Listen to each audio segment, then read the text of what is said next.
se ha inscrito muchas materias y es mucho para él, dice, porque de las 7 materias que está llevando, las 7 tienen JTP, en realidad está llevando 14 materias, ¿no? Y ha abandonado una materia y va a abandonar esta más.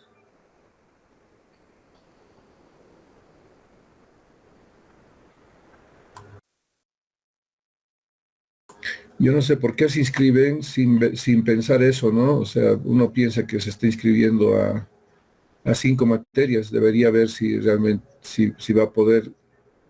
De pronto las 5 materias tienen JTP, entonces deberían analizar eso, ¿no? Ya no son, en realidad no son 5, son 10 materias.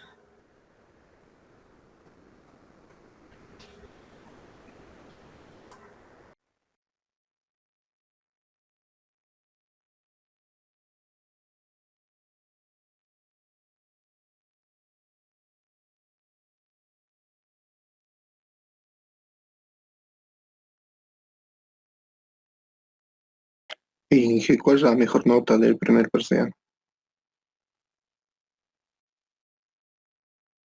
¿Perdón? No te escuché, Marco. ¿Y cuál es la mejor nota, Inge? Le dije, ¿de Ah, cuánto? 100. Hay un alumno que se ha sacado 100. A ver, ahorita voy a abrir mi Excel. Hay otro que se ha sacado 90 y... Un momentito, ahorita les digo.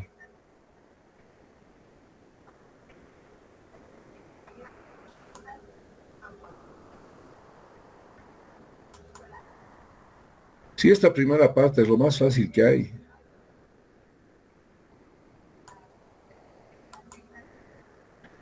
Y a ver, hay un 100, hay un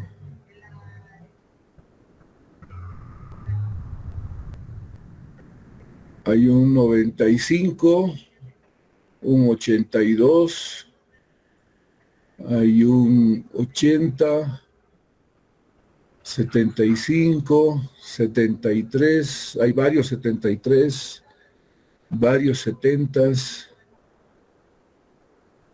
71 también. Bueno, viéndolo así, si quieren saber, de los 85 que han dado examen, de los 85, 31 habrían aprobado, digamos. O sea, en el primer examen han sacado notas arriba de 51, ¿no? Así que 31 van a hacer la visita al obra. Así hemos quedado, ¿no? Ni siquiera por ese incentivo han tratado de esmerarse, pero ahora, ahora lo que no sé si lo dije, pero hay un solucionario de examen y yo sé quiénes han usado ese examen, porque yo cuando he pedido algo referido a las bermas, me han dibujado tal cual está en el solucionario. Yo en ningún caso, en ningún momento he pedido que me dibujen las bermas, porque está en ese solucionario. Así lo han hecho, o sea, de memoria, ¿no? Porque piensan que esa es la respuesta a la pregunta que estoy haciendo. Y en algunos casos he preguntado otra cosa de las bermas, pero me han respondido lo que está en el solucionario. Así que, no sé, pues se confían en el solucionario de Naira Flores Quispe, creo que es, o Naira Quispe Flores. Revisando su solucionario de Naira, eh, ella hubiera, así revisando todas las respuestas, ella hubiera tenido 30 puntos. 70 puntos están mal sus respuestas ahí. Así que muchos agarran al pie de la letra, piensan que eso es la solución a sus problemas del examen. Así que más bien ese solucionario les está trayendo problemas. Así que para la siguiente, eviten usar solucionarios que no sean, no sé, pues revisados por el docente, por lo menos, porque algunos se lanzan a hacer cosas que inclusive están de más. Por ejemplo, yo sé de un solucionario, yo pido que me calculen en pulgadas pero el solucionario está calculado en centímetros. Yo no sé para qué hacen eso, solo es una pérdida de tiempo. Por otra parte, hay una planilla, no sé, no sé si será para HP o Texas, no sé, donde hacen el cálculo de volúmenes con 6 decimales y generan una columna con columna de valores redondeados, dice. Y siguen utilizando esa aplicación o ese programa. Y yo no sé, yo no he pedido eso, pero se pierden el tiempo, ¿no? En lugar de hacer 10 columnas, hacen 20 columnas. Así que, a ver, es lo mismo, cada vez veo lo mismo y va pasando lo mismo con estas cosas, ¿no? Como lo del examen. Bueno, muchachos, vamos a comenzar a ver si logramos hacerlo hasta antes, porque tienen examen. Terminar antes, perdón.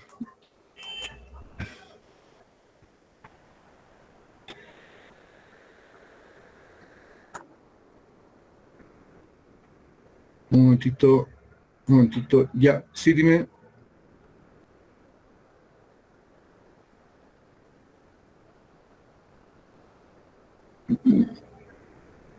Mm,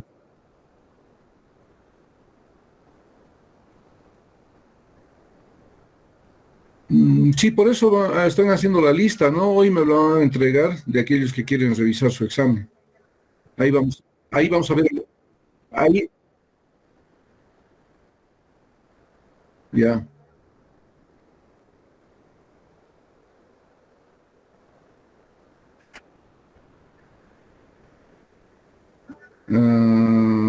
Sí, sí. Se los voy a pasar, se los voy a publicar como la otra vez sobre los resultados de la práctica.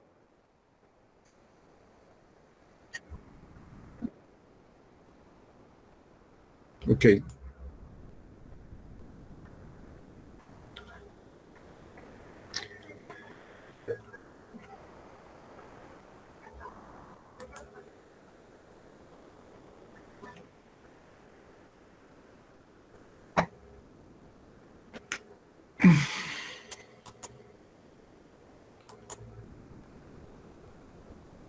Bueno, espero que se me escuche y se esté viendo la imagen.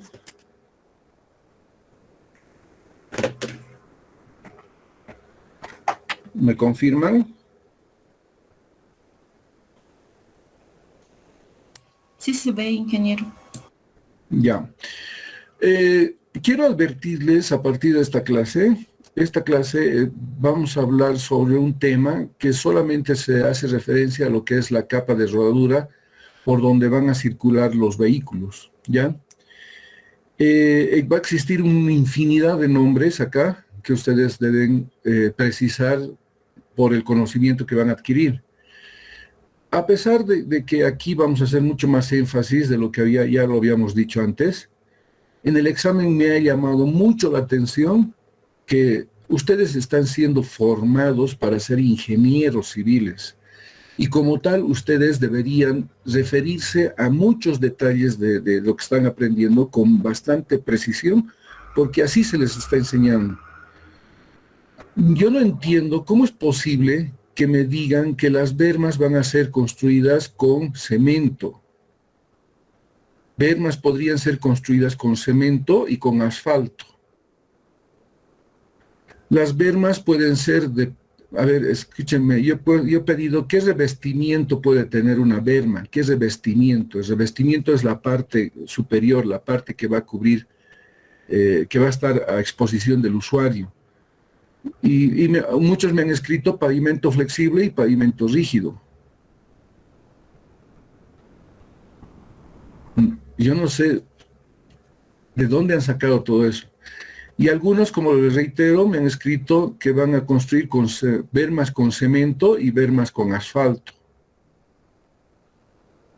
¿Ya? Entonces, ahora vamos a aprender algunas otras técnicas constructivas que por favor vayan precisando, vayan conociendo y teniendo bien claro estos conceptos, porque lo mismo va a entrar al examen, y en el examen son, como les he dicho así, preguntas que van directamente, no necesitan escribirme textos, la mitad de la hoja, a veces con 3 palabras ya es suficiente la respuesta para lo que estoy preguntando.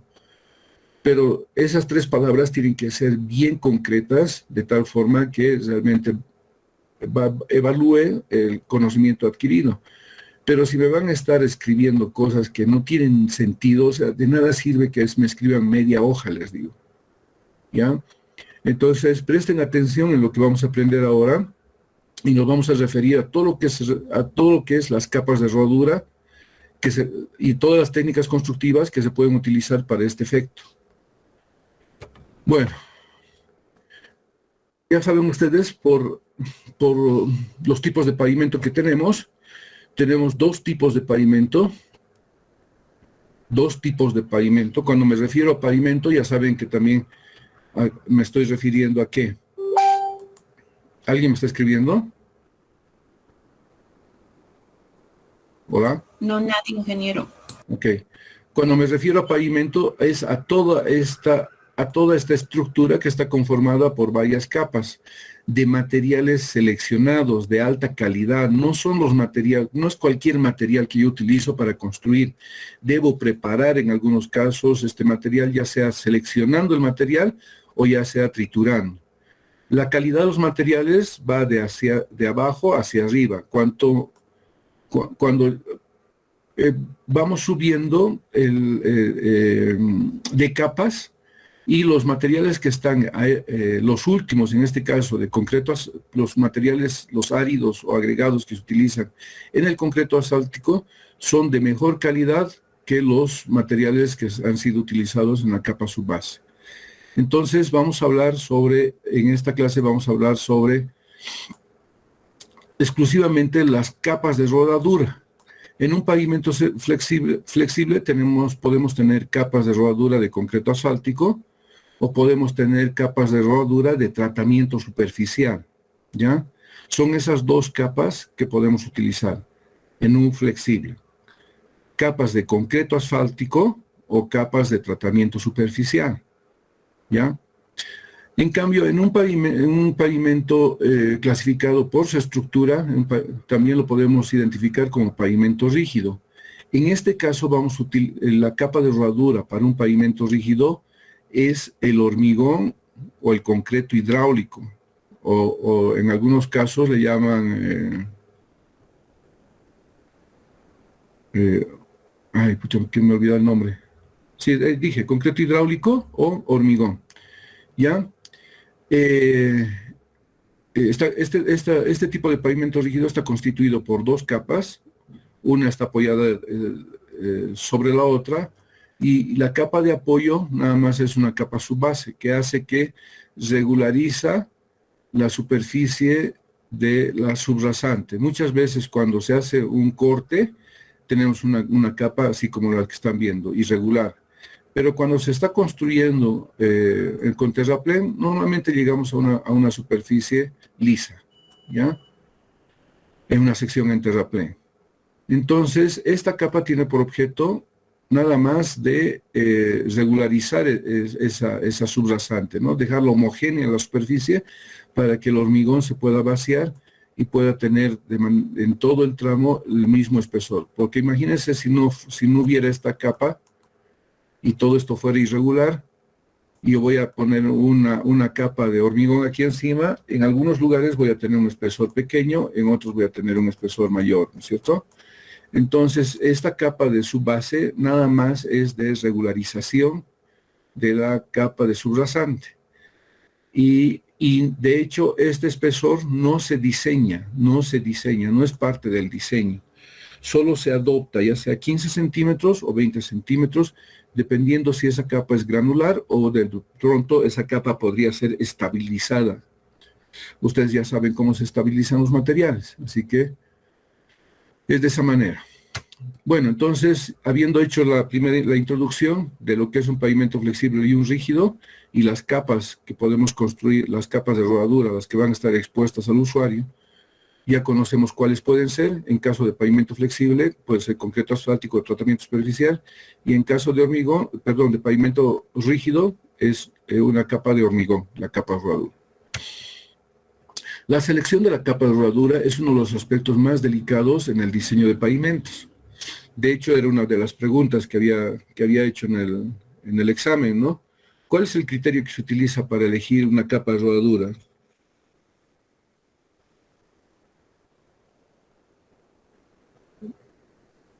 ¿Alguien sabe?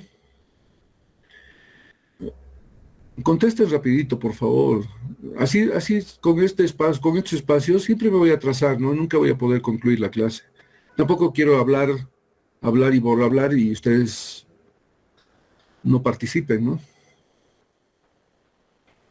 Beneficio y costo, ingeniero. Así es, ¿no? La relación de beneficio-costo. Eso nos ayuda de alguna manera a elegir si podemos construir una capa de rodadura. Primero nos va a permitir elegir el tipo de pavimento, ¿no? Además del tipo de pavimento, si de pronto la orientación va hacia pavimento flexible, esta relación de beneficio-costo nos va a permitir decidir si vamos a hacer en concreto asfáltico o vamos a hacer en tratamiento superficial. Bueno, como había dicho, la selección de la capa de rodadura es tan difícil, uno de los aspectos delicados, ya sea tanto para construcciones nuevas o para rehabilitación. Aquí hay a la izquierda hay una imagen de un pavimento concluido, y aquí, como verán, este es un pavimento ya existente y se está colocando un refuerzo. Cuando hablo de rehabilitación me refiero a esto, ¿no? A que se está mejorando la superficie colocando una capa de refuerzo. Y cuando es construcción nueva es partiendo de cero, ¿no? Hasta llegar acá. Pavimentos según sus capas de rodadura pueden ser, ya hemos hablado, de flexibles y de rígidos, donde se utiliza cemento asfáltico, y en el rígido, el material apropiado para aglutinar el árido es el cemento Portland. Lo mismo que en la parte superior, ¿no? En el pavimento flexible se utiliza cemento asfáltico, y el mismo se mezcla con un árido para que nos dé una mezcla, la cual vamos a poder en la capa de rodadura. Pavimento flexible, reiterando nuevamente las primeras imágenes, lo podemos construir con una capa de rodadura en concreto asfáltico o un tratamiento superficial. Para el primer trabajo de concreto asfáltico, nosotros necesitamos preparar el material. Este material debe ser preparado en planta. Algunos detallitos como estos entran en el examen, ¿no? Aquí no está escrito, algunos se confían, tengo la presentación, pero yo no estoy aquí en la presentación, no dice cómo se prepara este material, esta mezcla asfáltica. No dice cómo se prepara.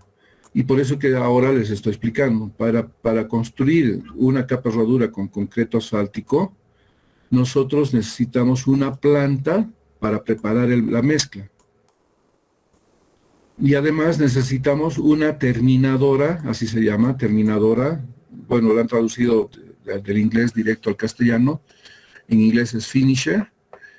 Entonces, esta es la terminadora. Este es el equipo que va a extender el material con un cierto espesor en todo el ancho que se haya definido. Entonces, para esto necesitamos una planta donde los agregados se mezclan en caliente, y una terminadora que hace que el material se extienda en la plataforma, que también tiene unas bandejas térmicas que hacen que el material, cuando entra aquí a la terminadora, no se enfríe, mantengan el calor. En cambio, en un tratamiento superficial se construye, si ustedes ven, aquí hay un riego preliminar del ligante bituminoso, y luego se riega el árido. El trabajo se realiza en este sentido. Me había olvidado, este trabajo está realizado en este sentido, ¿no es cierto? Ahí. En cambio, primero riega el camión distribuidor de asfalto, luego vienen los camiones en retroceso y van haciendo el riego del árido. Aquí este trabajo se realiza en sitio. No es necesario tener una planta de preparación de mezcla. La mezcla se realiza en sitio. Bueno, esas cosas ingresan en el examen, ¿no? Y a veces me escriben barbaridades al respecto, pero ya hice la aclaración. No sé si alguien tiene alguna duda, vamos a pasar al otro mientras.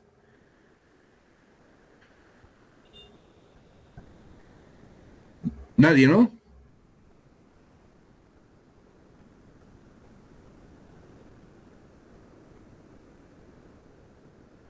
¿Hay alguien todavía en clases?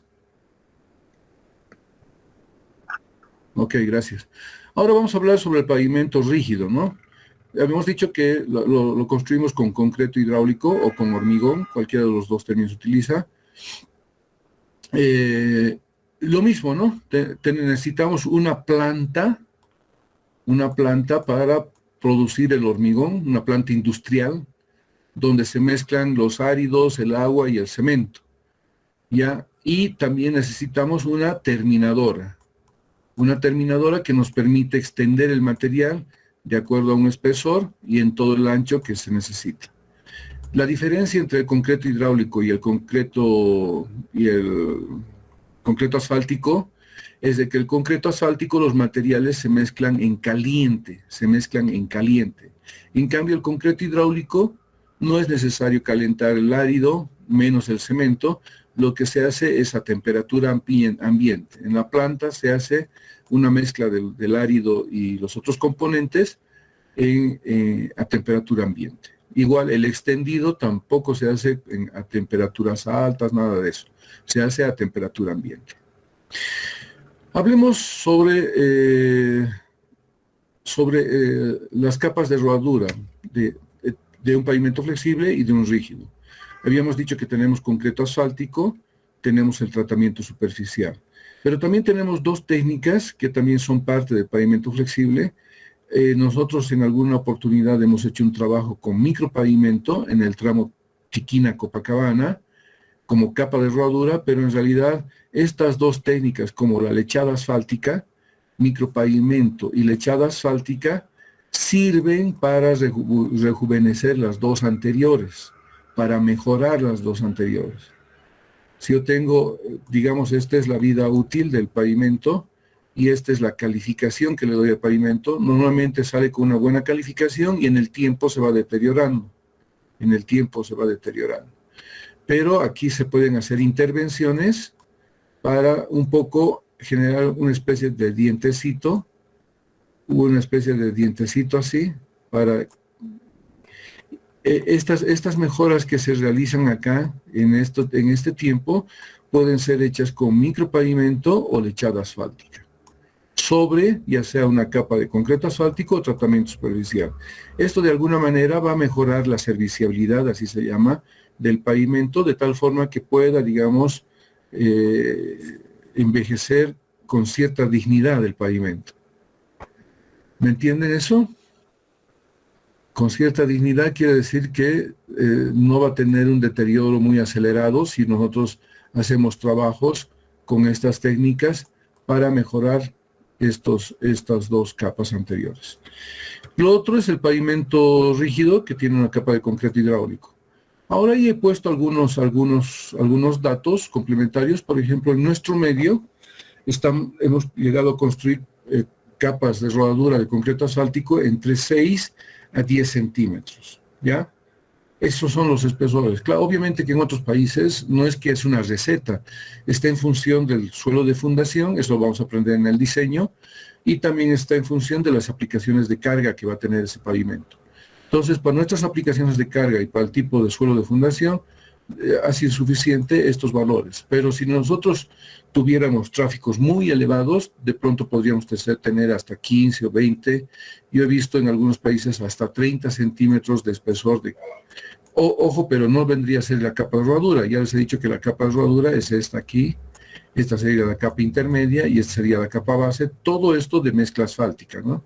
Obviamente que entre una y las otras capas hay diferencia en cuanto al tipo de agregado, al contenido de cemento asfáltico, a la estabilidad y otros datos. Pero de momento nosotros hemos construido hasta 10. ¿Por qué he puesto 3 centímetros acá? Por el tamaño del árido se puede compactar capas de concreto asfáltico de 3 centímetros. Pero en realidad no se ha construido las capas de rodadura de concreto asfáltico, con 3 centímetros.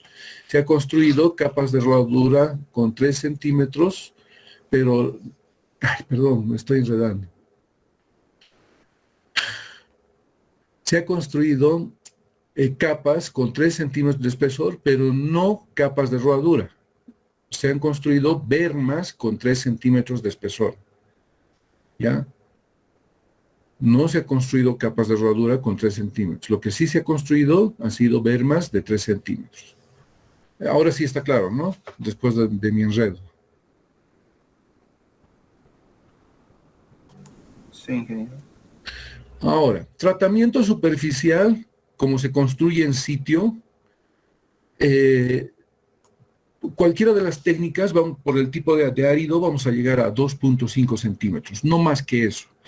Miren, estoy haciendo tanto énfasis aquí, 2.5 centímetros o 1 pulgada, pero en el diseño no sé qué es lo que hacen, creo que toman el solucionario de Naira Flores Quispe y le meten sin calcular, sin nada, les pido calculen tratamiento superficial y me ponen 10 centímetros, 3 centímetros, 6 centímetros. No se calcula el espesor de la capa de tratamiento superficial. No hay un cálculo. ¿Por qué no hay un cálculo? Porque si yo construyo un pavimento con tratamiento superficial, el tratamiento superficial no tiene aporte estructural. No tiene ningún aporte estructural. Entonces, la capa, porque es apenas una costra, ¿no? Imagínense, pongan ahí una reglita, ustedes imagínense, para ver cuánto representa ese 2.5, ¿no? 2.5 centímetros. Es prácticamente 1 pulgada, ¿no? Ahora, estas otras técnicas que les había dicho que sirven para mejorar las dos anteriores, en micropavimento se puede construir capas de 6 milímetros, no es un error, 6 milímetros, el que está ahí. Tienen otro objetivo, eso lo vamos a ver con detalle más adelante, la lechada asfáltica, o en inglés, como lo ven ahí, slurry seals, tiene 3 milímetros de espesor. Les voy a decir cuál es el objetivo para construir para utilizar estas técnicas y por qué tenemos estos espesores. ¿Ya? ¿Cuál es la función? Más adelante. En cuanto a pavimento rígido, aquí he puesto desde 15 centímetros. Si estamos haciendo vías, podemos hacerla de 15 centímetros. De hecho, muchas vías urbanas se han construido con 15 centímetros de espesor. Tomando en cuenta de que por ahí no van a pasar camiones, ¿no? De camiones como un remolque, por ejemplo. Pasará un camión del gas, camión de gaseosas, no sé. Es suficiente 15 centímetros en el área urbana. Pero en carreteras nosotros hemos construido pavimentos que van del 20 centímetros a 24 centímetros. El pavimento que tiene una capa de rodadura de gran espesor, el pavimento que tiene una capa de rodadura de gran espesor, en este caso de 24 centímetros, es la capa de rodadura que está construida en la exautopista. ¿Listo? Bueno, entonces, hecha esa aclaración, no sé si tienen alguna duda, pero en pavimento flexible, les he dicho, hemos construido esta y esta como capa de rodadura. Y en pavimento rígido, esta otra. Y como les he dicho, estoy reiterando, en el examen me escriben barbaridades, les digo. Micropavimento y lechada solo sirven para mejorar, hacer un mantenimiento preventivo a estas dos tipos de capas de rodadura, de concreto asfáltico y tratamiento superficial. ¿Ya? Ahora vamos a ver en las siguientes clases y en esta, vamos a ver uno a uno. En esta vamos a ver cómo se hace esto y cómo se hace esta otra capa. Mañana vamos a ver todo esto, ¿ya? Entonces, trataremos de correr para que ustedes puedan alcanzar a su examen. Vamos a abordar lo que es el concreto asfáltico. Ya les he mencionado, esta volqueta ha traído ha traído material, aquí está el material de mezcla asfáltica, lo ha traído desde la planta hasta acá, y esto lo está vaciando en la tolva de la terminadora. El material va a atravesar por acá y va a llegar aquí. Entonces, lo que se va a hacer es dejar una superficie ya construida con el espesor requerido y el ancho requerido. Entonces, hablemos del exclusivamente del concreto asfáltico, ¿ya? El concreto asfáltico en caliente, convencional o modificado con polímero, es una mezcla de áridos gruesos, finos, de alta calidad con cemento asfáltico, densamente graduada, dice. ¿Está bien? Eso es una mezcla asfáltica o un concreto asfáltico. ¿Ya? Entonces, ¿por qué debemos calentar los áridos? Porque a temperaturas altas tenemos un fluido viscoso, que eso es lo que queremos para que se mezcle el árido con el ligante, pero cuando nosotros tenemos temperaturas bajas vamos a tener un sólido elástico para que pueda resistir las cargas, ¿no? Por eso es que se dice que este es un pavimento flexible. Los áridos y el cemento asfáltico son calentados de manera individual entre esas temperaturas, entre 130 a 160 grados centígrados. Son mezclados, estoy reiterando, son mezclados en planta, aplicados, es decir, extendidos en plataforma con una máquina que se llama terminadora, y finalmente se utiliza una compactadora para garantizar la densidad que se requiere en la especificación técnica. Habíamos dicho que el árido y el cemento son calentados de manera individual, no es junto. Una vez que están calientes los dos, recién ingresan a un dispositivo donde se produce la mezcla. Pero previamente los dos están calentados de manera individual. ¿Cómo se determina la temperatura de calentado del cemento asfáltico? ¿Alguien me puede decir?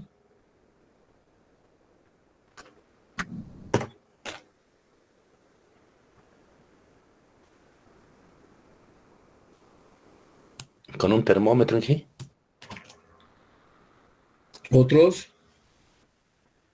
¿Cómo se determina la temperatura de mezclado para el mezclado del cemento asfáltico?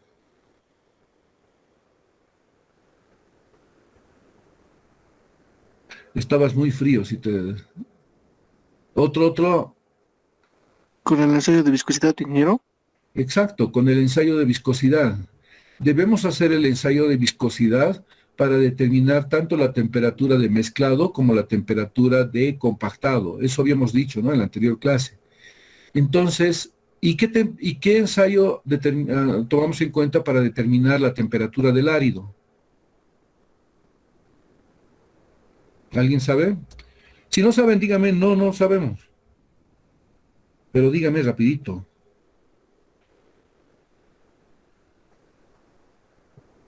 O suficiente que alguien me diga, yo no sé.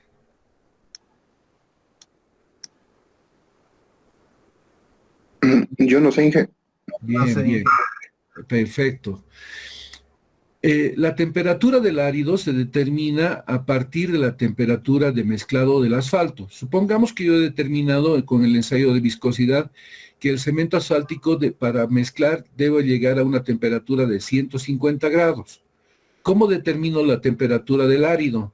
Nada más que voy a tener que añadir 10 grados centígrados a la temperatura definida para el cemento asfáltico. Es decir, si era 150, yo debo calentar mis áridos a ¿cuánto? 160. Es pregunta del examen, por si acaso. No está escrito acá, pero todo el mundo se confía en que todo ya está en las presentaciones. No es así. Los que están viniendo a clases están aprendiendo. Está claro esto, entonces, ¿no es cierto? Para preparar la mezcla asfáltica en caliente o el concreto asfáltico, se deben calentar tanto el cemento asfáltico como el árido de manera individual y mezclados en planta y además extendidos en plataforma utilizando una terminadora. Y finalizando el proceso, compactando la misma mezcla para llegar a las densidades que están especificadas valga la redundancia, en la especificación técnica general. ¿Ya? ¿Cómo? Las mezclas que preparamos acá no son las únicas que acabo de mencionarles. Hay varios tipos de mezcla y les voy a mencionar qué tipos de mezcla tenemos. Las mezclas pueden ser clasificadas por la temperatura de puesta en obra. O sea, yo la puedo clasificar esta mezcla por la temperatura. Va a haber un tipo y de otro tipo, ¿ya? Puedo clasificarla por el porcentaje de vacíos o huecos en la mezcla. Puedo clasificar por el tamaño del árido. Puedo clasificarla, esta mezcla asfáltica, por la estructura del árido. Y finalmente puedo clasificarla por la granometría. Vamos a ver una a una a continuación. Presten atención en todos los detalles que vamos a mencionar. Todo esto va a entrar en el examen, por si acaso. Así que mejor si van aprendiendo y lo recuerdan en el momento del examen. Bueno, hablemos de la mezcla clasificadas por la temperatura de puesta en obra. Podemos tener dos tipos de mezclas en frío o mezclas en caliente, ¿ya? ¿Cómo preparamos las primeras, las mezclas en frío?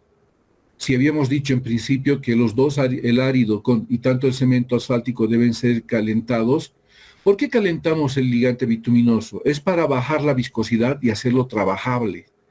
Pero se ha creado una nueva técnica que nos sirve para preparar este tipo de mezclas en frío. Entonces, previamente también podemos hacer una modificación del cemento asfáltico y convertirlo en emulsión. La emulsión, les he dicho que es un cemento asfáltico que tiene una condición líquida y que no necesito calentar para mezclarlo con el árido. Entonces, en una mezcla asfáltica en frío se utiliza la emulsión asfáltica, ¿ya? Podemos construir capas de todo tipo, mezclando áridos gruesos, finos, y se aplica más para la conservación en pavimentos existentes. ¿Por qué se aplica más esto acá?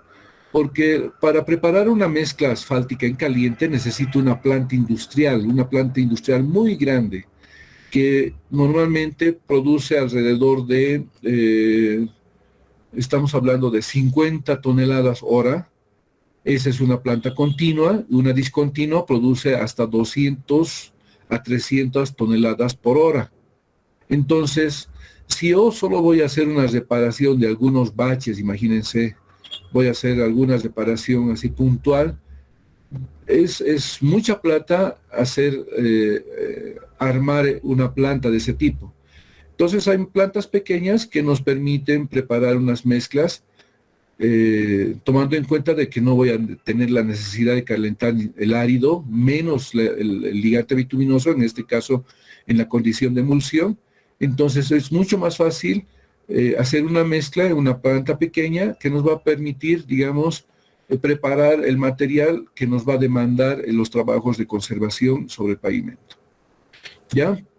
En cambio, por otra parte, eso ya lo he explicado, son mezclas fabricadas en planta, donde se mezcla el cemento asfáltico en caliente, porque aquí sí debemos bajar la viscosidad, y los mezclamos con áridos gruesos, finos y el filler. ¿Está claro esta parte? La primera clasificación por temperatura. Existen en frío y en caliente. Bueno, en realidad es el término genérico que se utiliza, pero lo que hacemos es a temperatura ambiente, ¿no? No quiere decir que sí lo tenemos que congelar o dejarlo muy frío para trabajar. ¿Está claro? Sí, jefe. Ya, pasemos. Ah, me había olvidado. Entre medio de estas ha salido una nueva técnica. Se llama entre medio de estas, entre lo que es mezclas en frío y mezclas en caliente, entre medio de estas ha salido una nueva mezcla que se llama mezclas tibias, que últimamente están muy de moda, por llamarlo así, porque estas mezclas las llaman también mezclas sustentables. A ver, les voy a explicar por qué creen que lleva ese nombre. Aquí en este gráfico les voy a mostrar algo. Fíjense, aquí está la mezcla en caliente. Llega a temperaturas entre 140, más de 160, hasta 170. Y tenemos por este otro rango las mezclas en frío, fíjense, las mezclas en frío, las mezclas que no son en frío, pero estas son mezclas utilizando asfalto diluido, que tienen un poquito más de temperatura, o sea, para que yo le ponga el solvente al asfalto diluido, previamente lo debo calentar, pero no lo voy a calentar a temperaturas de 60, lo calentaré, perdón, de 160, lo calentaré a temperaturas de 40, 50 grados para mezclarlo con el solvente. Y ahí voy a preparar una mezcla, ¿cómo se dice? Con asfalto diluido, ¿no es cierto? Esto sería con emulsión asfáltica, la mezcla en frío. Esta es con asfalto diluido. Y esta es con cemento asfáltico puro, ¿no? El cual necesito calentar para bajar la viscosidad y mezclarlo con el árido. Ha surgido este tipo de mezclas tibias que está en la transición entre mezcla caliente y estas otras mezclas que están a la izquierda.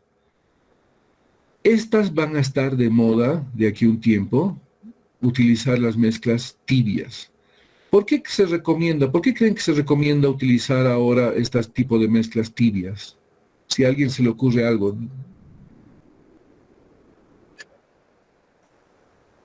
Esa es una de los motivos. O sea, Reducir costos. ¿qué tipo de costos? Si tú me puedes decir. Eso del calentamiento del asfalto y de los agregados. O sea, para calentar a las temperaturas de mezclado en caliente, necesito más tiempo, más combustible, y ese es un costo adicional, ¿no es cierto? Pero si yo llego a temperaturas entre 100 a 140, entonces obviamente tal vez el calentado llegue en menos tiempo y obviamente voy a gastar menos combustible. ¿Qué otro aspecto podría ser más favorable a esta mezcla tibia?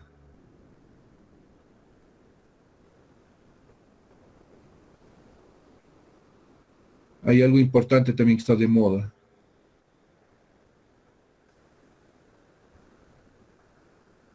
¿A nadie se le ocurre? Participen, digan cualquier cosa. Es el momento de decir barbaridades, a decir barbaridades en su examen. A mí me gusta escuchar todo.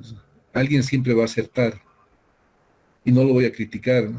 Y bienvenida a su participación, porque es lo que se imagina cada uno, ¿no? Estamos ¿Y el viniendo medio ambiente, ingeniero? ¿Perdón? ¿El medio ambiente? El medio ambiente es perfecto. Se dice que cuando nosotros estamos calentando a estas temperaturas, estamos contaminando más el medio ambiente, pero si utilizamos estas temperaturas, vamos a contaminar menos el medio ambiente.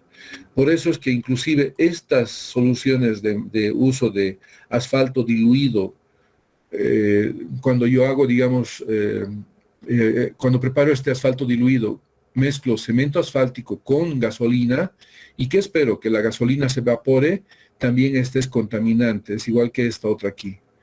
Por eso que la tendencia siempre es utilizar emulsión, porque es una mezcla muy amigable que nos ayuda, digamos, a evitar la contaminación del medio ambiente, ¿no?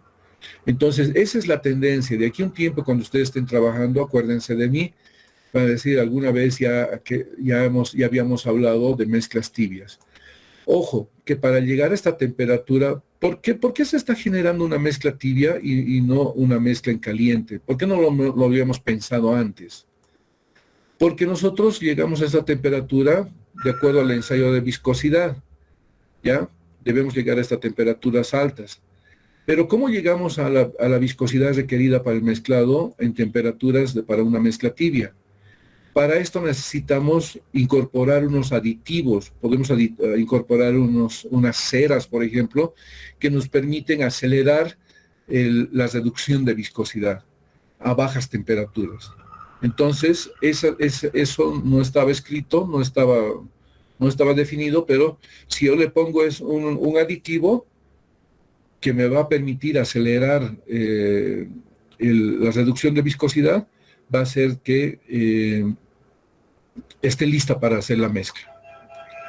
Entonces, aquí sí o sí hay que incorporar un aditivo que nos ayuda a reducir a temperaturas menores la viscosidad como si estuviera en caliente a estas temperaturas. ¿Ya? Bueno, sigamos. Nuevamente, sigamos reiterando, voy a seguir reiterando aquí, el pavimento flexible lo hacemos con concreto asfáltico o lo hacemos con tratamiento superficial. ¿Ya? Ahora, perdón, me he olvidado, no es así. Lo hacemos, en nuestro medio estamos haciendo un pavimento flexible con concreto asfáltico de esa manera, y a esta nosotros le llamamos capa de rodadura, porque es una sola capa, y al final esta se va a constituir en capa de rodadura. Pero en otros países les había dicho que se puede construir una capa de concreto asfáltico, a esa le llaman capa base, se le puede poner una capa intermedia, y recién esta es la capa de rodadura. ¿Ya? La última capa. Pero nosotros, como no tenemos mucha demanda de tráfico, estas dos capas, la intermedia y la base, no se las construyen, solo las construimos así directamente, esta última capa que al final se constituye en capa de rodadura, ¿no? Bueno, hablemos ahora de mezclas clasificadas por el porcentaje de vacíos. Tenemos mezclas cerradas y densas. Esas son las mezclas que utilizamos en la capa de rodadura, es decir, que utilizamos en esta. Aquí, a ver, lo voy a borrar para que no nos confundamos. Esta tiene que ser una mezcla densa, sí o sí. Y esta capa de rodadura, la última en este caso, también tiene que ser una mezcla densa. ¿Ya? Semicerradas son menos, tienen menos contenido de filler y son menos impermeables. Estas las podemos utilizar con capas intermedias, por ejemplo. Tenemos mezclas abiertas conformadas por áridos gruesos de pequeños espesores. Vamos a ver eso más adelante. Y finalmente tenemos las mezclas porosas. Si ustedes se fijan las especificaciones técnicas que han impreso y las tienen a la mano en este momento, fíjense que donde dice mezcla asfáltica en caliente, la especificación dice que debería estar entre 3% a 5%, ¿ya? De espesor. De vacíos. Normalmente nosotros para preparar una mezcla escogemos 4%. Diseñamos con 4% para hacer una mezcla densa, para hacer una mezcla semicerrada y todo ello. Perdón, no semicerrada, perdón. Lo borraré esto. Utilizamos 4% para cerradas o densas, eso quise decir. Aquí dice 6%, que es el valor máximo, digamos, que nosotros podemos aceptar para una mezcla densa. Pero en cuanto cerremos mejor la mezcla, va a ser mucho más densa y va a ser mejor. De hecho, hay una recomendación del ingeniero Pablo del Águila, que es un ingeniero peruano, que está haciendo muchos ensayos en mezclas en altura, porque los países que tenemos carreteras en altura son Perú y Bolivia, y él está recomendando de que las mezclas no sean entre 3 y 5, mejor si son menores a 3. Bueno, es una recomendación que él hace, ¿no? Pero dentro de lo que son las especificaciones está entre 3 y 5. Mezclas semicerradas, de 6 a 10, las abiertas con porcentajes mayores a 12, y las porosas o drenantes con alto porcentaje, con porcentajes de vacíos mayores a 20%. Aquí vemos una mezcla porosa, fíjense, parece un cernidor, echamos agua en la parte superior y escurre agua por la parte inferior, como podrán ver ustedes ahí aquí, en esta parte. Estamos echando agua en la mezcla y está escurriendo como un cernidor ahí. Entonces, pero esta mezcla porosa no va a trabajar directamente apoyada sobre la capa base. Una mezcla porosa tiene que estar apoyada sobre una mezcla densa.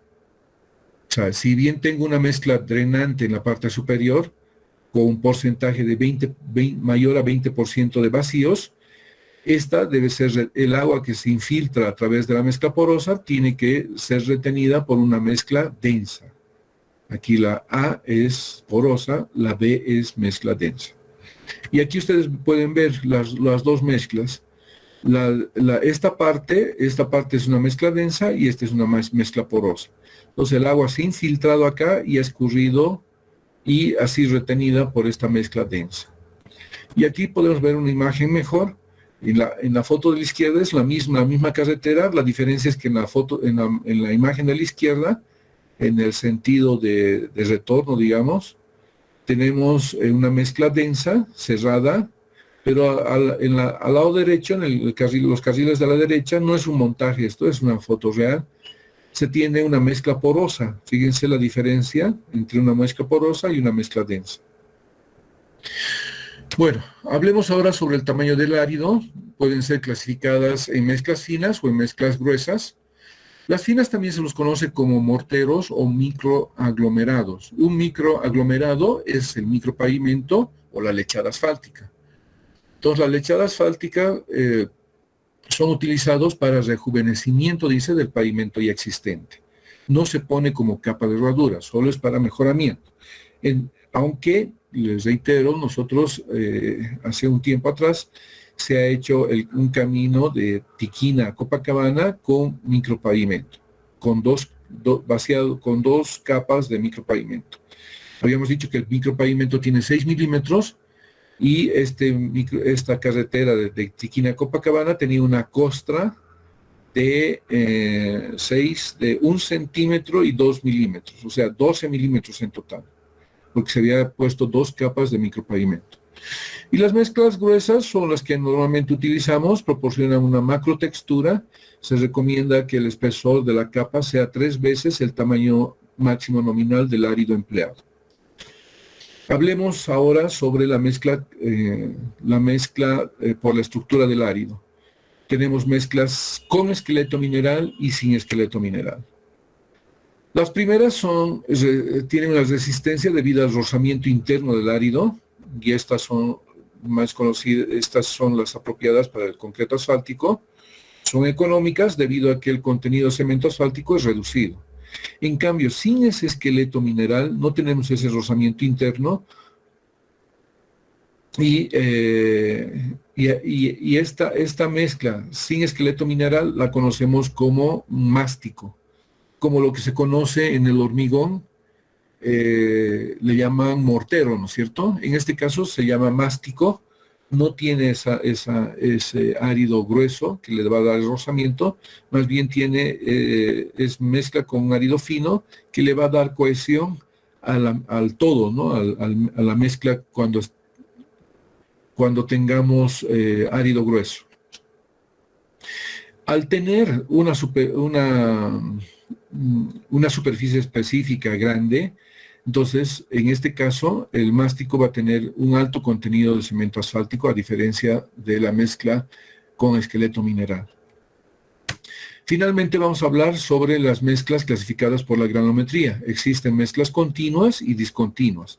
Nosotros actualmente estamos construyendo esa única capa que nosotros colocamos como capa de herraduras o en el pavimento flexible. Normalmente estamos trabajando con mezclas con granulometría continua, y a eso se le llama mezclas convencionales. Pero existen nuevos tipos de mezclas utilizando granulometrías discontinuas, que es la famosa mezcla, por ejemplo, SMA, Stone Mass Matrix Asphalt. Me ha tocado hacer algunos diseños de pavimentos recomendando este tipo de mezcla. Ya, pero a la fecha no lo hemos podido construir porque la gente tiene el temor al cambio, tiene temor a hacer modificaciones. ¿Por qué? Por desconocimiento.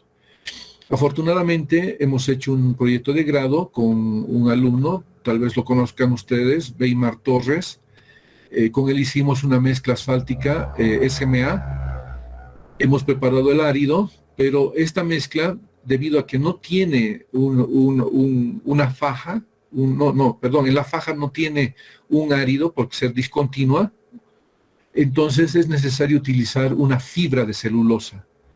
Bueno, al principio Weimar estaba muy desalentado porque decía, he buscado fibras, pero esas fibras de celulosa no existen acá en Bolivia. Bueno, le dije que se contactara, que buscara por internet, se contactó con una empresa alemana, y esta empresa alemana y con una empresa brasileña, estas dos empresas le han proporcionado de forma gratuita esa fibra de celulosa para hacer sus ensayos para su proyecto de grado. Entonces, terminado el proyecto, estoy haciendo un paréntesis, un alumno, un ingeniero que estaba como gerente en el proyecto Montero y Apacaní, me decía que el diseño tenía una mezcla SMA y él desconocía que era una mezcla SMA. Entonces yo le dije, yo sé que es una mezcla SMA, de hecho yo lo diseñé ese pavimento y me gustaría que lo construyan. El gerente me dijo, no conozco a nadie que sepa esto, nadie tiene experiencia en Bolivia sobre este tema. Bueno, yo le dije que yo tenía un alumno que había terminado su proyecto de grado y él conocía cómo se hacía este tipo de mezcla. Entonces me dijo, mándamelo, yo lo voy a contratar a él para que nos oriente. Así que lo mandé a Weimar se quedó trabajando ahí y le fue bien, digamos, desde el punto de vista de que él intercambió lo que él había aprendido en su proyecto de grado con los demás ingenieros. Los otros ingenieros que tenían mucha experiencia no sabían en qué consistía una mezcla SMA. En el tiempo han decidido contratar a un ingeniero que tenga mayor experiencia en este tipo de mezclas.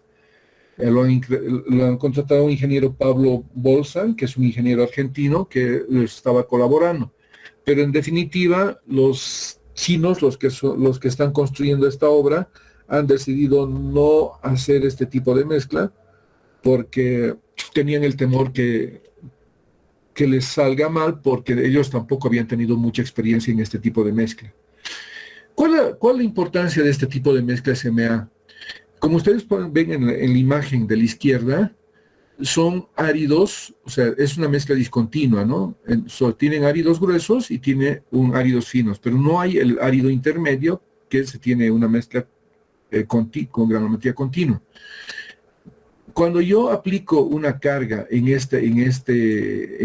una mezcla SMA, la estabilidad, o sea, la rigidez que podría tener la mezcla va a ser dada por el árido, o sea, van a chocar árido con árido y el árido no se deforma. Entonces, esa es la característica de una mezcla SMA, que le da una cierta estabilidad que va a ser bien difícil de deformar. Obviamente que estas mezclas SMA no son construidas directamente sobre la capa, si digamos esta es la capa base, yo no puedo poner una mezcla SMA ahí. Y de hecho la mezcla SMA solo puede ser construida entre espesores de 3 a 5 centímetros nada más. Y normalmente todos están optando por construir 4 centímetros, una mezcla SMA. Entonces yo no puedo poner sobre una capa base. Lo que normalmente se hace es colocar una mezcla convencional, aquí abajo, como capa base asfáltica, y encima recién la mezcla SMA. ¿Está claro esta explicación? Entren al examen por si acaso.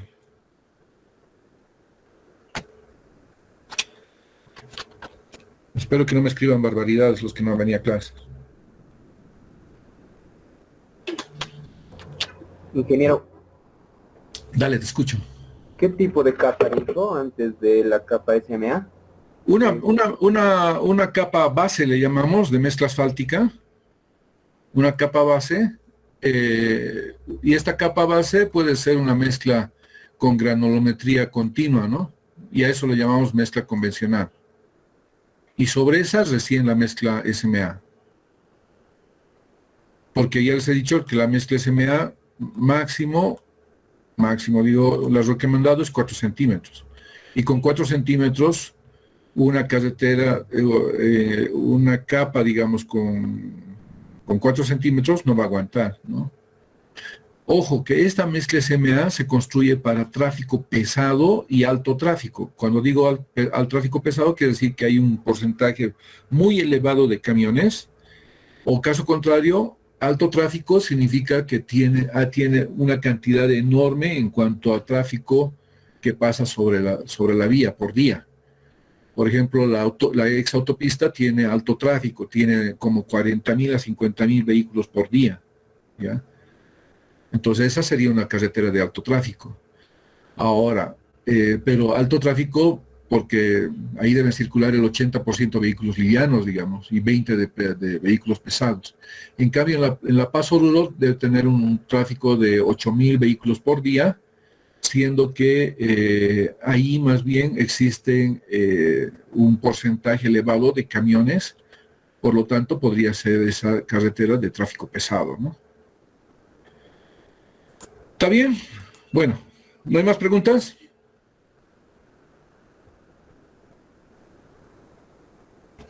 Hola.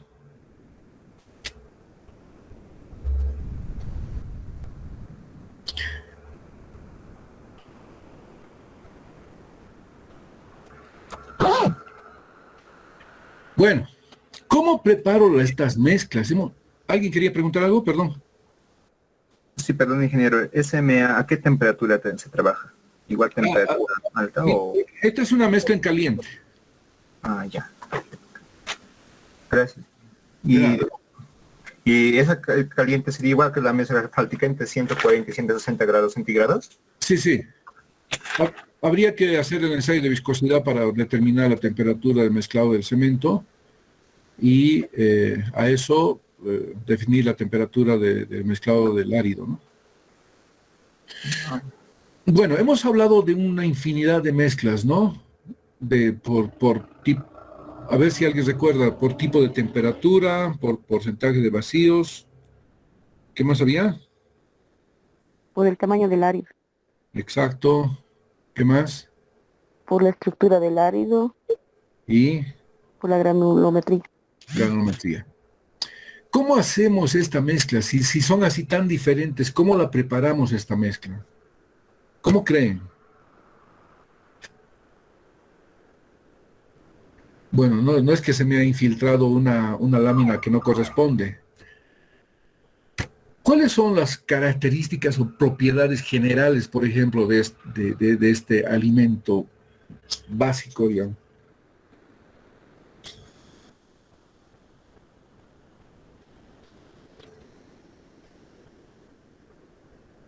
Hola. Los materiales, la preparación. Exacto, los materiales, la preparación. ¿Cuáles son los materiales que utilizamos? La harina, el sal, Harina, sal, azúcar, agua, azúcar. Levadura. Eso es lo básico, ¿no? Ah, levadura, también. Y eso es lo básico, ¿no? Lo mismo en las mezclas asfálticas. ¿Cuáles son los materiales?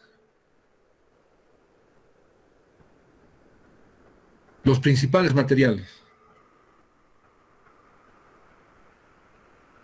Acabamos de hablar sobre... áridos, ¿Ya?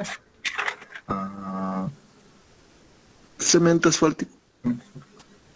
Eso, ¿no? Los áridos y el cemento asfáltico. En este caso, los materiales son los que hemos mencionado del pan.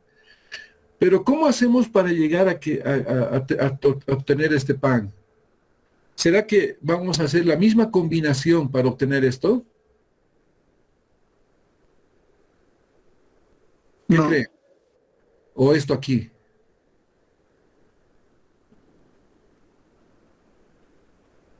No sé si conocen el último, pero Pan de laja. sí, el famoso pan de laja, el que nos caracteriza a los paseños. Como a los cochabambinos el pan de Arani, a nosotros la marraqueta y el pan de laja, creo que es nuestro pan bandera, por llamarlo así. Bueno, entonces, en este producto vamos a utilizar los mismos materiales, ¿no es cierto? ¿Qué es lo que haría que cambie entre hacer una marraqueta, una sarnita, un pan de laja y una cauquita? ¿Qué creen que cambia si estamos utilizando los mismos materiales? ¿Por qué tenemos diferencia entre el producto final?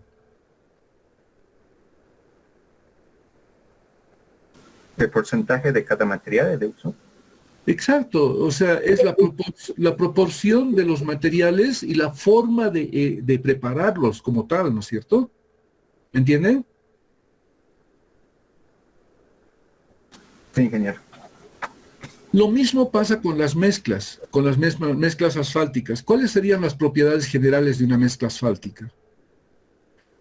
Habíamos dicho que una mezcla asfáltica interviene en ¿qué? En este cuadrito, bueno, aquí desde el punto de vista de volumen está aquí representado. Tenemos los agregados, tenemos el asfalto y tenemos, siempre vamos a tener un poco de aire, bueno, una mezcla. De hecho, habíamos clasificado una mezcla por la cantidad, por el porcentaje de vacíos, ¿no? Si digamos esta fuera una mezcla convencional que está en la especificación técnica, este porcentaje debería ser ¿cuánto? Lo estoy poniendo ahí.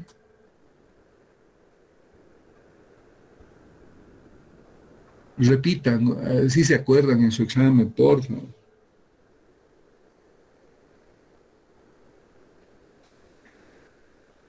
¿Cuánto debería tener una mezcla convencional? ¿Cuánto por ciento de vacíos?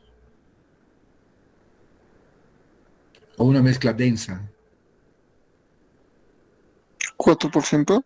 4%. Y por otra parte, una mezcla porosa, ¿cuánto debería tener?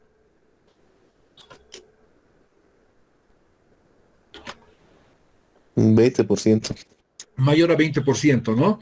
Ahí, por ejemplo, ya hace la diferencia a tener un tipo de mezcla densa o a tener una mezcla porosa. Es solamente haciendo una modificación del porcentaje de vacíos o huecos en la mezcla. Que eso también hace la diferencia en estos alimentos, ¿no? Pero en general, ¿cuáles son las propiedades que nosotros buscamos en una mezcla? En una mezcla. ¿Qué queremos que tenga una mezcla? Una mezcla asfáltica. Así como, a ver un momentito, así como en estos alimentos. ¿Qué es lo que buscamos en estos alimentos? La calidad. No, en principio, digamos, ¿qué es lo que uno busca cuando tienes el producto del pan? ¿Qué buscas? El sabor. Y el sabor, digamos. A ver, ustedes que son exigentes para comer pan, a ver, ¿qué es lo que les interesa que el pan tenga para que ustedes lo puedan comer? La textura. Textura, sabor, a ver, sigan, aporten millones de cosas. La consistencia, dije.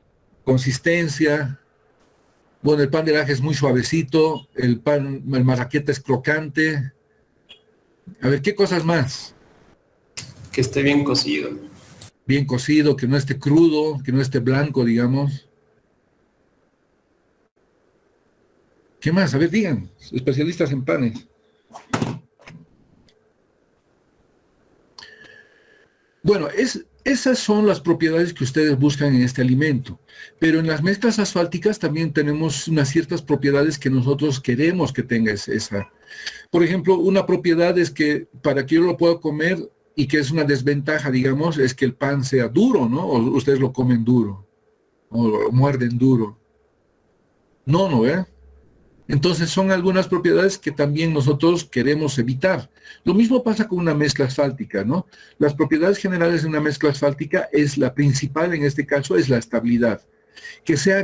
La estabilidad va a ser una propiedad que nos va a permitir soportar las cargas. O sea, esta mezcla, siendo muy estable, me va a permitir soportar las cargas aplicadas por los vehículos. ¿Me entienden? Otra de las propiedades que nosotros buscamos en una mezcla asfáltica es la resistencia a las deformaciones plásticas.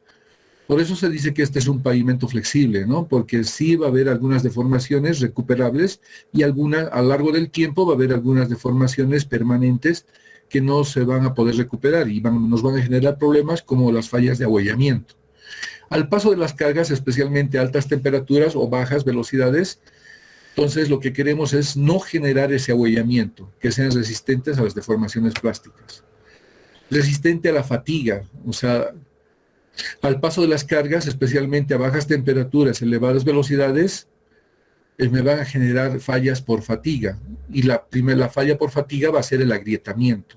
Entonces yo no quiero evitar, así como en el ejemplo del pan, yo quiero evitar, digamos, que mi pan esté duro, digamos, o que me salga duro después del proceso de fabricación o preparación. Lo mismo me pasa en este caso, ¿no? Yo quiero evitar que una mezcla se agriete y que sea más bien resistente a la fatiga. Que sea flexible en pequeños espesores, resistente al deslizamiento, eso es lo que busco en mi mezcla asfáltica. No es que quiero una mesa de billar, una mesa como si fuera porcelanato, no quiero así, yo quiero que tenga una resistencia al deslizamiento. Y además quiero que que sea impermeable, que no se fisure y que permita que el agua atraviese por esas fisuras y me dañe la capa base. No quiero eso. Quiero que más bien sea impermeable. Y por último, quiero que sea resistente a los agentes tóxicos. ¿Cómo hago eso? Por ejemplo, volviendo al ejemplo del pan. Si ustedes quisieran hacer pan, ¿qué cosa van a hacer? Lo primero que tienen que hacer, ¿qué es? ¿Qué creen que qué harían ustedes si ustedes les dicen, vayan a hacer pan? Lo primero que van a hacer, ¿qué es? ¿De la receta? Ya, la receta. ¿Y qué tiene la receta? ¿De qué consta la receta? A ver si alguien ha leído alguna receta por ahí. Las cantidades de los ingredientes. De manera general, digamos, en principio. Tiene los ingredientes, ¿no es cierto? Que ya los habíamos mencionado. Tiene, ¿qué más? Una receta, de manera general. Modo de preparación. El modo de preparación. Además de los ingredientes, tiene el modo de preparación y hay una recomendación ahí abajito. Dice, usted debería tener ¿qué? Para hacer el pan. Que nosotros lo conocemos como equipo, digamos, o maquinaria. ¿Qué sería en la receta para hacer el pan? Un horno. Horno, ¿está bien? Una mesa, nomás. Ya. Una mesa, horno, fuslero, no sé, una balanza para pesar los ingredientes, algo así, ¿no? ¿No es cierto? Eso sería lo que es equivalente a los equipos. Bueno, ¿ustedes creen que para hacer una marraqueta exista la única receta? ¿O habrá varias recetas para marraqueta? Varias. ¿Perdón? Quizás hay varias, pero con pequeñas variaciones. Quizás haya varias recetas con pequeñas variaciones que me van a hacer de alguna manera diferente, digamos, el producto final. Lo mismo pasa en la dosificación de una mezcla. Existen varios métodos de dosificación para preparar una mezcla asfáltica. O sea, esto para ustedes vendría a ser lo equivalente a la receta. Entonces tengo el ensayo Marshall, que nos permite hacer es un método de dosificación, el método de Hubbard-Field para mezclas finas, de Given, ya les dije, este ingeniero nos va a perseguir hasta el final de la clase, ha creado equipos de suelos, en este caso de mezclas asfálticas, de diseño y de todo. El método Duries de francés, el método de Nottingham, el método triaxial de Smith, y tenemos el método que se ha propuesto en el Sharp, lo que ustedes han visto de selección de cemento asfáltico con base a las temperaturas del aire. En este método del Sharp también se ha propuesto un método de diseño de mezclas asfálticas. Pero de todos estos métodos de diseño, el más común, el más usado en nuestro medio y en muchos otros países es el método Marshall, ¿ya? Pero estamos dando un paso a este método propuesto por el SuperPave, ¿ya? Entonces, de aquí un tiempo, quizás ustedes cuando ya estén trabajando, ya estén en obra, ya tengan 10 años, 5 años de experiencia, tal vez ya estén escuchando o ya estén preparando mezclas con este tipo, con esta recomendación que se ha hecho en el Sharp y que está en los capítulos del SuperPave, ¿ya?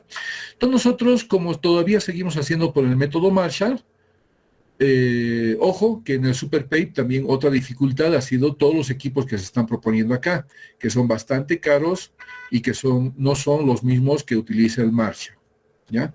Es así también una de las dificultades por las cuales no se ha dado el gran paso, digamos, al método de diseño de mezclas según lo propuesto por SuperPaid. Bueno, ¿en qué consiste el método Marshall de dosificación? Consiste en determinar el porcentaje de áridos y el contenido de el porcentaje de cemento asfáltico que debo utilizar para tener un tipo de mezcla, cualquiera de las que hayamos mencionado, ¿no? Anteriormente. Mezclas densas, mezclas cerradas, mezclas porosas. Entonces, dependiendo qué es lo que quiero hacer, este método me va a permitir determinar ese porcentaje de áridos y el porcentaje de cemento asfáltico. Aquí falta algo más, ¿no? ¿Qué porcentaje se determina? O en realidad no lo determinamos, imponemos ese porcentaje. Falta un porcentaje más aquí. Si alguien me puede decir. Del aire. Del aire, exacto. Ese porcentaje. Pero ese no es que lo determinamos, simplemente lo imponemos por recomendación de la especificación. ¿Ya? Entonces vamos a tener una mezcla muy densa, como la que están viendo aquí, o algo abierta, como la que estamos viendo ahí. Dependiendo de lo que quiero yo obtener. ¿Ya? El método de dosificación consiste aquí una breve descripción de lo que está escrito en la especificación técnica. Lo que se hace es, se fabrican probetas.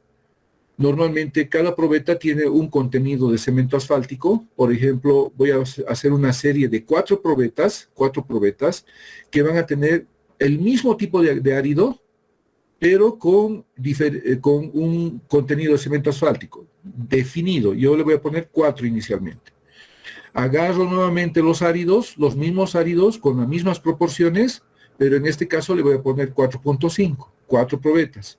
Voy a hacer otras 4 con 5% de cemento asfáltico y así sucesivamente hasta llegar a 7%. ¿Ya? ¿Qué es lo que debo hacer? Debo preparar estas probetas en función del tipo de tráfico. Le voy a dar 75 golpes o 50 golpes por cara cuando esté preparando las probetas. Y cuando ya esté lista la probeta, lo que voy a hacer es medir las características volumétricas de estas probetas. Es decir, voy a medir la densidad aparente, voy a calcular los vacíos del árido, voy a calcular los vacíos de la mezcla. ¿Por qué se dice que hay un vacío del árido?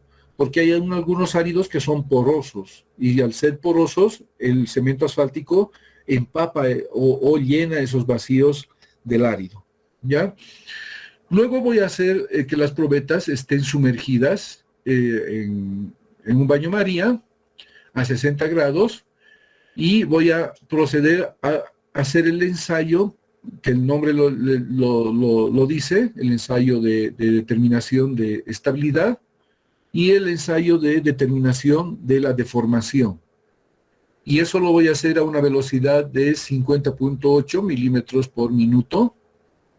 Y una vez que obtenga los resultados, voy a hacer la representación gráfica de estos resultados, de todos los valores que haya tomado. Voy a hacer de la densidad, voy a tomar de los vacíos de la mezcla, voy a hacer un gráfico de estabilidad, voy a hacer otro de deformación, y otros que son calculados con base a estos datos, ¿ya? Que los vamos a ver más adelante. Vamos a hacer un análisis de las curvas, y con ese análisis, más la especificación que está en la especificación de la ABC, voy a determinar el contenido óptimo de asfalto. ¿Ya? Entonces, ¿cómo determino los 50 o 75 golpes? Lo determino con base al tráfico. Tengo tráfico liviano, tráfico medio, tráfico pesado.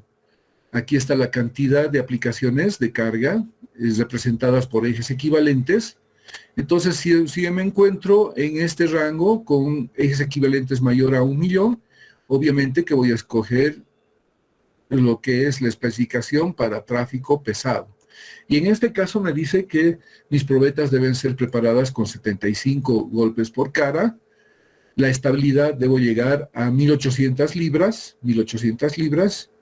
El flujo debería estar entre 8 y 14. El porcentaje de vacíos, lo que les había dicho, entre 3 y 5. Y el porcentaje de vacíos en la mezcla debería tener entre 65 y 75. Ahora, si mi tráfico va a ser liviano, escogería esto.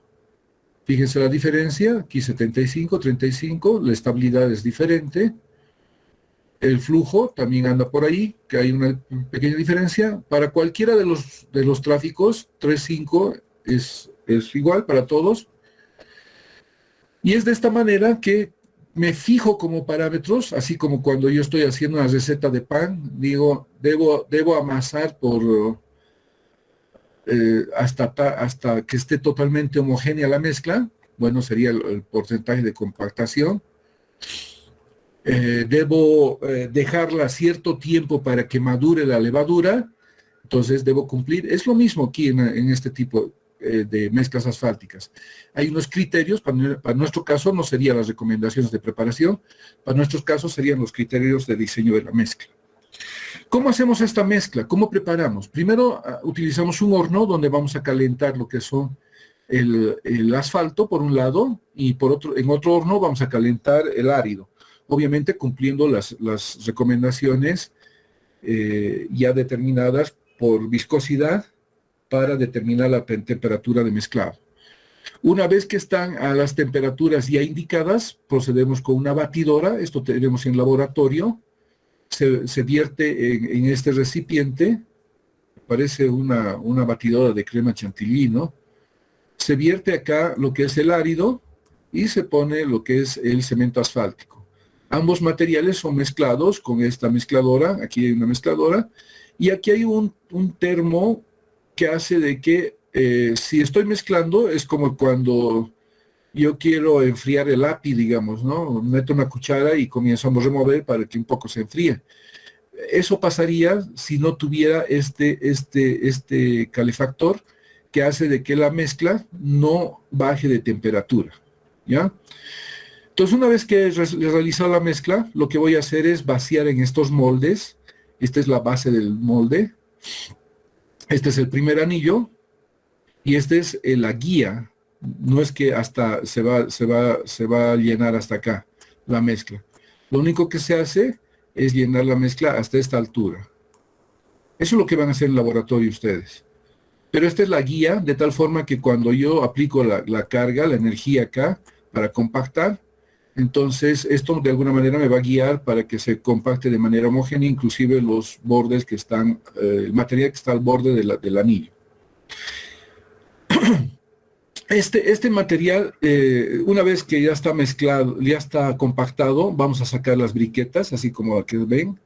Eso ya sería un producto final.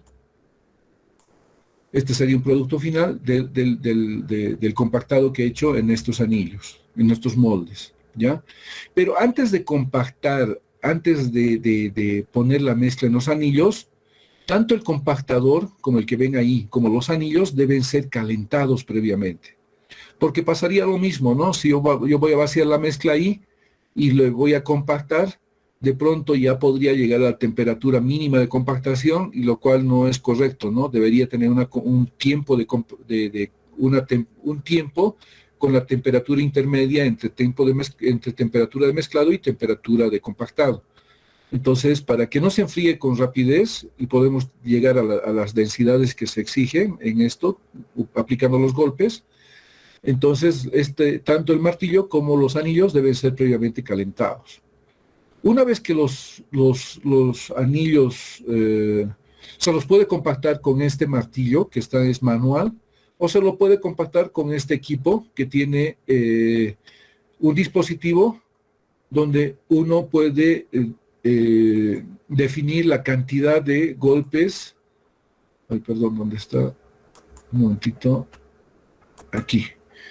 En esta parte superior yo puedo, hay un botoncito que me permite marcar la cantidad de golpes, digamos 75 golpes por cara. Yo le pongo 75, entonces aquí el equipito tiene un sistema, una cadena que baja y sube y va a golpear 75 veces por cara. Esto es de forma manual. No sé si han visto ustedes el martillo para hacer el ensayo de compactación en suelos. ¿Vieron ese martillo o no? ¿Alguien?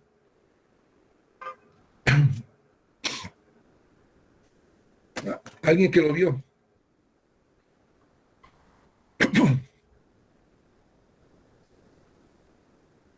¿No conocen este martillo?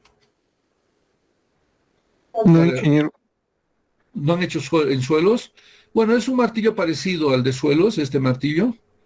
La única diferencia es el peso con el de suelos y esta parte del plato, ¿no? Que le va a dar, que va a entrar exactamente al anillo.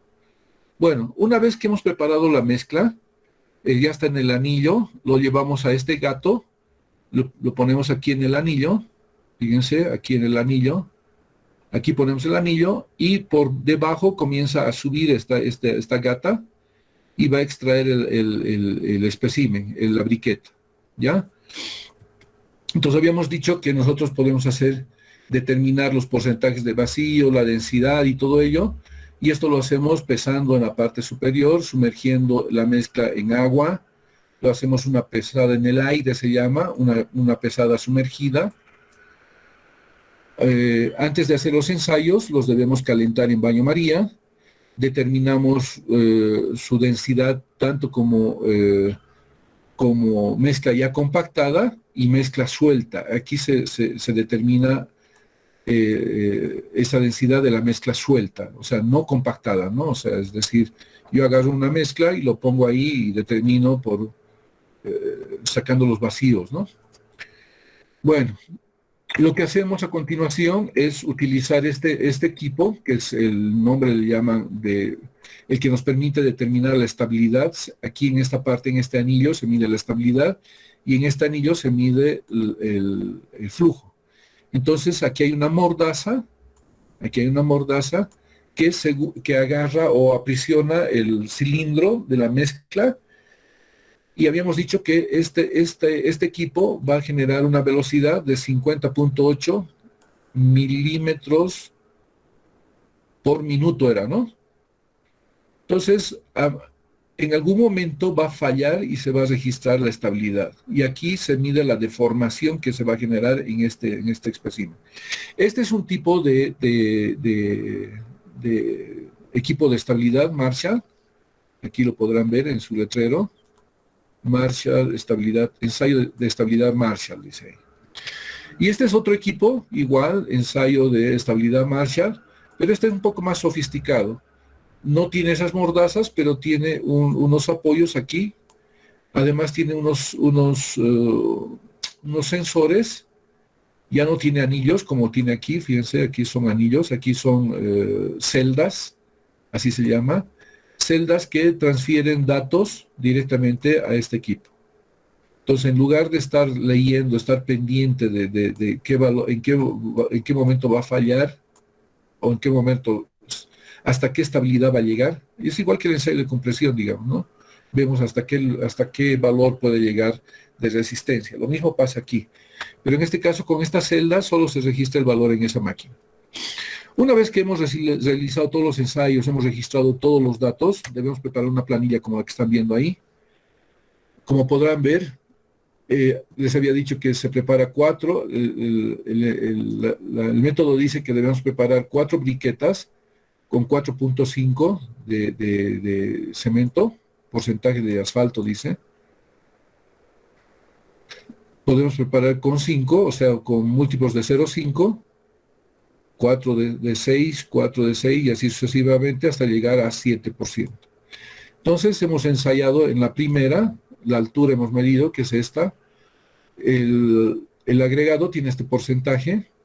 Hemos medido el peso de la briqueta al aire, ya les había dicho, con parafina y sin parafina. Peso, volumen, peso de la briqueta sumergida en agua. Determinamos el volumen de la briqueta con parafina, sin parafina. La densidad la determinamos. Fíjense, para las 4 briquetas hemos determinado una densidad. Aquí hemos sacado la densidad promedio y aquí está la densidad teórica. Y podemos determinar el porcentaje de vacíos de la mezcla de los agregados y los vacíos llenos de asfalto. Es la porosidad del árido, ¿no?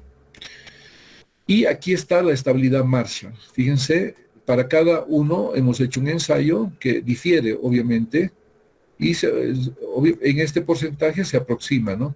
Que es totalmente diferente a otros porcentajes, por ejemplo, ¿ya? Pero entonces con el promedio aquí hago una corrección, si debe hacer corrección por el anillo que se utiliza, mido el flujo, aquí está la deformación que ha tenido la mezcla, y aquí tengo el promedio. Entonces, con estos promedios de flujo, por ejemplo, con promedios de estabilidad corregida, con promedios de porcentaje de vacíos, ¿dónde está? El porcentaje de densidad de la mezcla, voy a generar mis gráficos para hacer un análisis de los mismos y determinar el contenido de cemento asfáltico. Entonces, con todos esos parámetros, voy a hacer de estabilidad, flujo, densidad, porcentaje de vacíos, vacíos de agregado mineral, que se conoce como VAN, y la relación de betún vacíos. Voy a hacer un gráfico como el que están viendo aquí. Fíjense, los valores de 4.5 me han generado este punto que tiene una estabilidad de 1000. Esta es la estabilidad. Aquí tengo la densidad, he puesto para 4.5, lo que corresponde, obviamente que es el promedio, ¿no es cierto? Entonces, muchas veces lo hacen así bonito, así, unos gráficos bonitos, pero aquí me ha salido así, como lo que ven, ¿ya? Entonces, lo que yo hago es determinar el contenido de cemento asfáltico. ¿Cómo voy a determinar? Fíjense, a mí me interesa la estabilidad, es un valor muy importante, porque eso me va a garantizar que no se deformen ante la aplicación de cargas. Por otra parte, me interesa la densidad. Y finalmente me interesa el porcentaje de vacíos, ¿ya? Esto lo debo cumplir. Está entre 5 y 3. A ver, lo voy a borrar otra vez. Está entre 5 y 3. Entonces agarro 4, ¿no? El punto intermedio. ¿Ya? Entonces, a mí me interesa una estabilidad máxima. Y para esa estabilidad máxima, mi mezcla debería tener ¿qué porcentaje de cemento asfáltico? Si alguien me ayuda, si alguien puede ver el gráfico.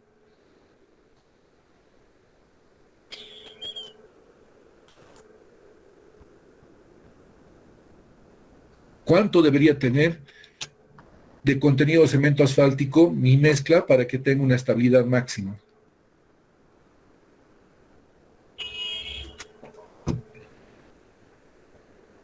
¿6,8? 6,8. Está bien. ¿Cuánto debería tener mi mezcla para que tenga una densidad máxima?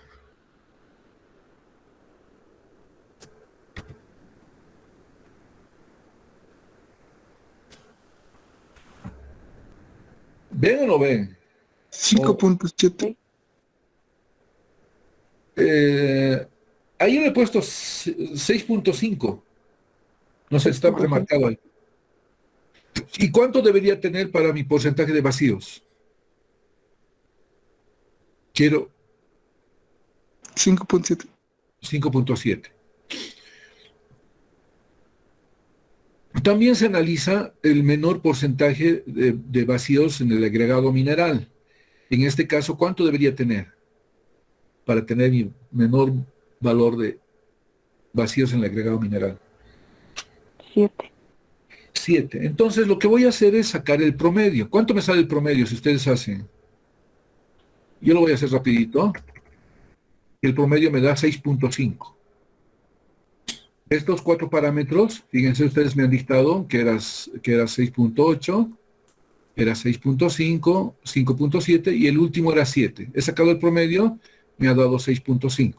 Entonces yo voy a hacer un análisis al revés para los otros parámetros. Voy a ingresar con 6.5, fíjense, 6.5. ¿Y cuánto sería mi relación de betún vacíos? Sería 86, digamos, ¿ya? Lo mismo voy a hacer con el flujo. Entro con 6.5 y ¿cuánto me da?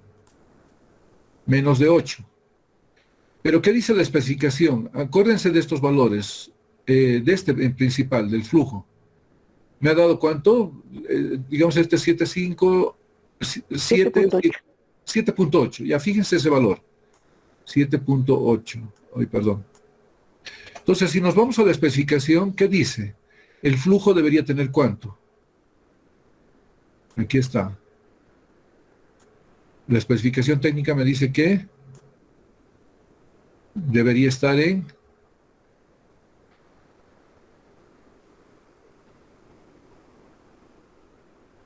Entre 8 y 14. ¿Y me ha dado cuánto? 8. 7,8. 7.8. Ahora, ¿está cumpliendo la especificación? No, no. No. Entonces, lo mismo me pasa con esto, ¿no? 6.5 es mi porcentaje que he definido. Voy a verificar si estoy entre 65 y 78. Mi relación me ha dado entre 75, ¿cuánto decía? 65 y 75, ¿no? ¿Cuánto me da ahí en el gráfico? 87. ¿Está bien o está mal? Mi rango está por acá.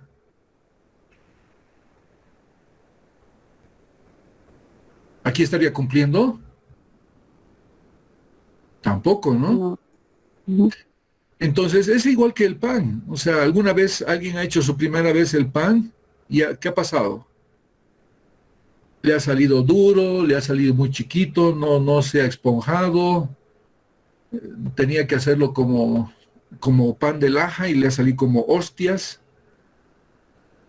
Entonces, lo que normalmente se hace en este tipo de determinación de contenidos de asfalto es la prueba y el error, ¿no? Entonces, vámonos a ver esta partecita que no les he mostrado, me había olvidado de explicarles esta parte. Nosotros tenemos aquí un porcentaje, una distribución de áridos. No sé si logran ver, pero aquí está, en esta parte, lo voy a tratar de ampliar. Ahí. Fíjense, dice 20% de árido grueso de 3/4, 18% de árido grueso de 3/8, 48% de árido natural y 14% de filler. Entonces, con ese porcentaje se ha utilizado todas estas mezclas, obviamente con distintos contenidos de cemento asfáltico. Ahora, por experiencia, los diseñadores de mezclas dicen, me ha salido el flujo muy bajo, debería ser un poco más alto. ¿Qué hago? Entonces, es igual que la receta de pan. Si a ustedes les ha fallado en algo, les ha salido algo duro, dirán, pues, a ver, le voy a disminuir un poquito de levadura, ¿no? Le voy a aumentar un poco de, no sé, de agua caliente o de manteca, no sé, algo así. Lo mismo pasa en esta mezcla, es prueba y error. Entonces, lo que voy a hacer es, digamos, por decir nada más, uno que tiene experiencia ya sabe qué es lo que va a hacer. Le voy a poner, digamos, 40% de arena natural y le voy a aumentar ese 8 que está ahí sacando de aquí, le voy a llevar aquí, 28% de árido grueso de 3/4. Entonces, ya por experiencia ya sé qué debo hacer. Entonces, le voy a cambiar nuevamente, voy a hacer nuevamente otra vez los ensayos.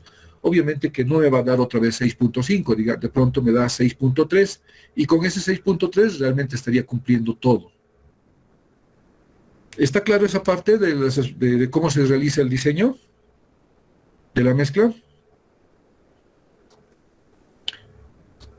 Es prueba y error hasta cumplir con todas las especificaciones que se encuentran acá. ¿Alguna duda? Ingeniero, ¿esa variación solo se da en los agregados? Sí, porque el cemento asfáltico va a ser constante, ¿no? Muchachos, me ha atrasado, ya es las 9:03, voy a llamar lista. Yo creo que aquí lo vamos a dejar y mañana vamos a continuar. Tienen examen, dice mañana. Mañana digo, mañana entraremos tempranito o no. ¿Qué creen? ¿Qué quieren o no? ¿O quieren tomar en la noche del domingo? Como la otra vez, no sé. 7. Mañana a las 7. ¿Qué dice el resto? Sí, está bien, tempranito. Sí, es 7 de la mañana, está bien. Sí, está bien.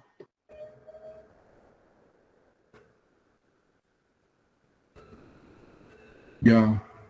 Mañana a las 7, entonces, porfa. ¿Están todos de acuerdo? Cuidado que me digan, no, yo tenía examen de no sé qué y... ¿Están de acuerdo todos? Está bien, Inge. Sí, ingeniero. Sí, ingeniero.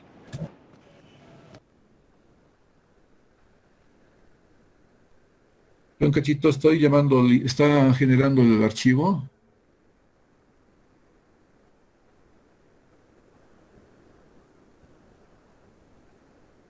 Ya, listo muchachos, entonces los veo mañana a las 7. ¿Está bien?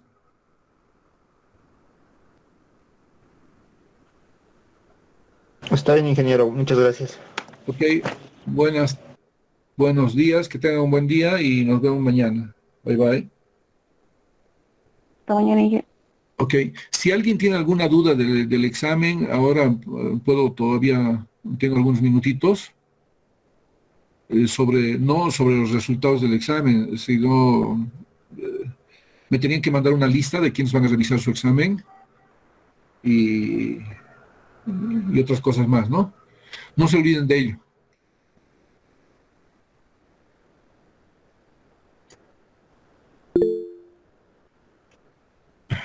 Mejor ven a ver tu examen, ahí vas a comparar con el solucionario.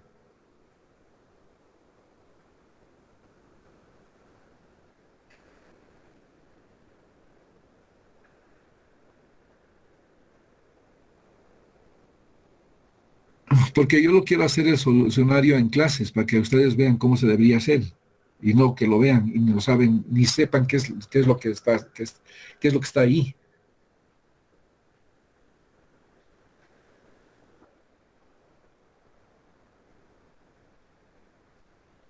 Claro, pues claro, claro.